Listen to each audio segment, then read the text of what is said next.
Hello everyone. तो सबसे पहले जय श्री राम। तो बागेश्वर धाम सरकार धीरेन्द्र साथी जी, तो कुछ लोगों के हिसाब से ये ढोंगी है, पाखंडी है, और लाखों लोगों के हिसाब से ये संत है जो चमत्कारी हैं और उनके सर पे बालाजी और बजरंगबली जी का हाथ है। तो गाइस, पिछले एक महीने में ऐसा क्या हुआ जो धीरेन्द्र शास्त्री जी इंटरनेट का सेंसेशन बन गया और कुछ मैजिशियन, मीडिया और अदर कम्युनिटी के लोगों का शिकार। बात आज की हो या 4 साल पुरानी, इतिहास जानना बहुत जरूरी है। प्राचीन काल में जो भारत में चीजें हुई हैं वो किसी जादू या चमत्कार से कम नहीं। पूरा विश्व भारत को ज्ञान का भंडार मानता है। तो ऐसा था कि पहला परमाणु परीक्षण 16 जुलाई 1945 में जॉन डेल्टन ने किया था, पर उसके 2500 साल पहले ही ये जो फॉर्मूला है इसका परमाणु परीक्षण का वेदों में लिख दिया गया था। महर्षि अगस्त, जो कि एक वैदिक ऋषि थे, कई सालों पहले बिजली का फॉर्मूला इन्होंने ऐसे ही वेदों पे लिख दिया था। जीरो की खोज, डेसिमल या पाई की वैल्यू भी हमारे यहाँ आर्यभट्ट ने की थी। लेकिन सोने की चिड़िया कहलाने वाला ये हमारा देश, यहाँ पे ना पैसों की कमी थी ना ज्ञान की। तो ऐसा क्या हुआ कि हम पर फिर भी अंग्रेजों ने राज किया? जवाब, हम लोग आपस में ही इंडिया को बांट के कम्युनिकल या रिलीजियस फाइट। देश आजाद तो हो गया, लेकिन रिलीजियस फाइट, या मैं यूं कहूं कि हिंदू मुस्लिम के लफड़े आज भी बाकी हैं। ये ना एक नमूने की तरह है, जहां पे लोग ज्यादा होंगे वो चुनाव भी जीतेगा और फाइट भी। अब आती है मेन मुद्दे वाली बात, जिसे सुन के तुम्हारी फट जाएगी। धर्म परिवर्तन तो तुम्हें पता ही होगा, एक धर्म से दूसरे धर्म में चले जाना। इसमें जो होता है, पहला लोग खुद की इच्छा से जाते हैं, दूसरा फोर्स से, यानी कि डरा धमका के। तुम लोगों ने कश्मीर फाइल में तो देखा ही होगा। और तीसरा अंधविश्वास। हाँ जी। आपको भी शैतान ने टारगेट बनाया हुआ है और आपको एक खतरनाक बीमारी HIV, हालेलुया, क्या बीमारी है? HIV, एड्स की बीमारी है। आउट आउट, यीशु मसीह के नाम से फायर फायर। भाग भाग बोल के HIV जो एक बीमारी है उसे भूत बना के भगा दिया। एड्स एक बीमारी है जो 1981 में आई थी और ये लोग बीमारी को भूत बना के भगा रहे हैं। यार, ये एक बीमारी है, कोई भूत नहीं, ऐसे वैसे नहीं भागती। इनका नाम है बजिंदर सिंह। यार, एड्स को छोड़ो, ये लोग गूंगे को भी बोलना सिखा देते हैं। बोल नहीं सकती थी,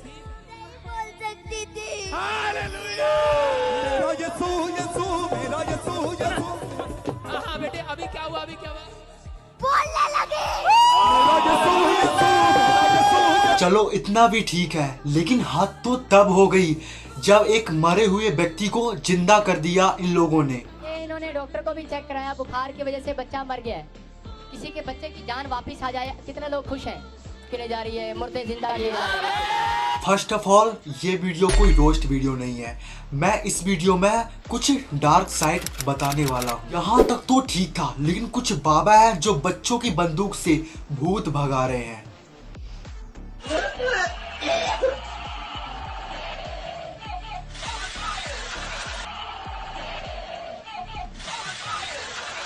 यहाँ तक देखने के बाद आप लोगों को पता चल ही गया होगा कि ये लोग ढोंगी है, फर्जी हैं। लेकिन ये लोग जो होते हैं ना, शिकार बनाते हैं मासूम लोगों को। ये बाबा और इनके कुछ हॉस्पिटल है, ये लोग षड्यंत्र रचते हैं और लोगों का काटते हैं। ये हॉस्पिटल वाले जो होते हैं ना, लोगों को कैंसर जैसी भयंकर बीमारी बताकर और 3rd स्टेज पे बोल देते हैं कि तुम्हारा कुछ नहीं हो सकता। जो मासूम व्यक्ति होता है, पैसों की तंगी के कारण वो सच मान लेता है। और ये जो हॉस्पिटल वाले होते हैं ना, यहाँ तक नहीं छोड़ते और बोलते हैं कि तुमको एक ही बाबा बचा सकता है। और ये हॉस्पिटल वाले इन जैसे बाबा के पास ले जाते हैं और बोलते हैं कि 1-2 दिन में चमत्कार देखना। और यही हॉस्पिटल वाले नकली रिपोर्ट बना के जिसमें कैंसर को गायब कर देते हैं। तो उस पेशेंट का फुद्दू काट के उस पेशेंट को इस प्रकार मैनिपुलेट किया जाता है कि बोला जाता है कि तुम इस शक्ति से बचे हो, इस धर्म से बचे हो, तो एक काम करो, तुम इस धर्म में आ जाओ। और जो पेशेंट होता है वो मासूम है, वो क्या करे, वो समझ लेता है कि इसी धर्म से बचे हैं तो उसी धर्म में क्या होता है, अपना धर्म परिवर्तन करवा लेता है। और ये जो फर्जी बाबा है इनका एजेंडा है और इनका यही काम है। लेकिन तुम लोग पूछोगे कि सेवन इसका बागेश्वर धाम से क्या लेना देना है, लेकिन लेना देना है।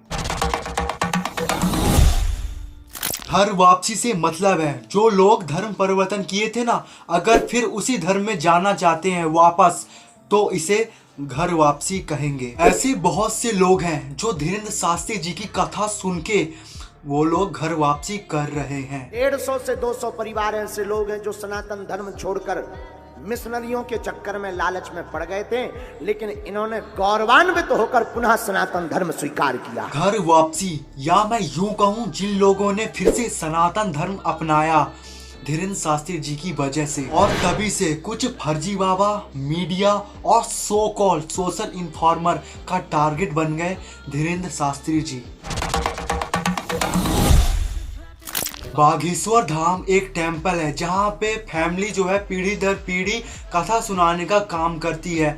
ये जो धीरेन्द्र शास्त्री जी है ना, वो उसी फैमिली का हिस्सा है। धीरेन्द्र शास्त्री जी एक संत है जो रामायण, गीता, शास्त्र सबका ज्ञान देते हैं, लेकिन यहाँ पे एक ट्विस्ट है। अभी तक हम जिनको बुला रहे हैं वो हमारे हो सकते हैं, हम उनको माइंड को पढ़ सकते हैं, उनके माइंड को पढ़ सकते हैं कि ये हमारे हैं, या उनसे पहले मिल भी सकते हैं, फिर यहाँ पर चमत्कार प्रस्तुत कर सकते हैं। ऐसा भी हो सकता है, लेकिन ऐसा होता नहीं है। हमने पर्चा बनाए 3, आप व्यक्ति उठाओगे 3, आप ही व्यक्ति भेजोगे और आप ही ये बताओगे कि उस व्यक्ति को कौन सा नंबर पर्चा खोलना है, 3 नंबर का या 2 नंबर का। आप वही बोलोगे पर्चे पर भी और व्यक्ति भी वही उठाओगे जिसके लिए हमने लिख रखा है। ट्विस्ट ये है कि लाखों श्रद्धालु लोग यहाँ पर आते हैं अपनी प्रॉब्लम लेके हनुमान जी के लिए, लेकिन यहाँ पर प्रॉब्लम का सलूशन बताते हैं गद्दी पे बैठे हुए धीरेन्द्र शास्त्री जी। लेकिन कमाल की बात तो ये है, जो बंदा अपनी प्रॉब्लम लेके आता है बाबा जी के पास, वो बाबा जी है, जो बाबा जी है ना, उस बंदे को बिना देखे उसका नाम, उसके परिवार का नाम, उसकी प्रॉब्लम और उसका प्रॉब्लम का सलूशन जो है ना वो पेज पर लिख देते हैं बिना देखे। और बहुत से लोग बाबा जी को जो लाइव देखते हैं, बहुत से लोग चमत्कार समझते हैं और बहुत से लोग इसको ट्रिक बोलते हैं। 100% ये बात गलत है जब कोई आके बोलता है कि मैं पे कोई कृपा है जिसके द्वारा मैं आपका मन पढ़ पा रहा हूं। ये जो लाइन है, ये जो स्टेटमेंट है, ये स्टेटमेंट गलत है, रॉन्ग है। माइंड पढ़ना एक कला है। सुहानी साहब जो एक मैजिशियन है, इनका कहना है जो धीरेन्द्र शास्त्री जी करते हैं वो कोई चमत्कार नहीं, ये एक ट्रिक है। दुनिया में कोई भी आपका माइंड रीड नहीं कर सकता। आपका माइंड आपकी सबसे ऑनेस्ट, सबसे प्राइवेट स्पेस है। कोई भी दूसरा व्यक्ति आपके दिमाग के अंदर घुसकर नहीं बोल सकता कि ये आप सोच रहे या ये कर रहे। अगर वो कोई करता है तो उसे हम एक आर्ट फॉर्म बोलते हैं, एक कला बोलते हैं, एक ट्रिक बोलते हैं। और अगर कोई उसको बोल रहा है कि नहीं यार ये तो मेरे चमत्कार है या मैं किसी और, मेरे में कोई शक्ति और मैं ये कर रहा हूँ, तो वो गलत है, वो अंधविश्वास है, वो जब बात बाबा पे आती है तो माइंड रीड करना पॉसिबल ही नहीं है, और जब बात सुहानी पे आती है तो अपनी आपकी खुशी खुशी के लिए हम माइंड रीड कर लेंगे। भाई साहब कंटेंट के लिए क्या क्या कर लेते हैं लोग। कोई भी दूसरा व्यक्ति आपके दिमाग के अंदर घुसकर नहीं बोल सकता कि ये आप सोच रहे या ये कर रहे। और जब बात बाबा पे आती है तो ये सो कॉल्ड इन्फ्लुएंसर बोल देते हैं कि माइंड रीड करना पॉसिबल ही नहीं है। खैर सुहानी, जो आप करते हो और जो धीरेन्द्र शास्त्री जी करते हैं उनके बीच बहुत अंतर है। कठिन तो है ये थोड़ा, बहुत हाँ, ज्यादा लेकिन प्रिपेयर। अब कंप्यूटर बाबा हूँ ना तो कठिन तो रहेगा ना। सर होना भी चाहिए, वो होना भी चाहिए। कठिन आता है, चैलेंजेस आते हैं तो हमें भी अच्छा लगता है। जी। कोशिश करेंगे इसे करने की।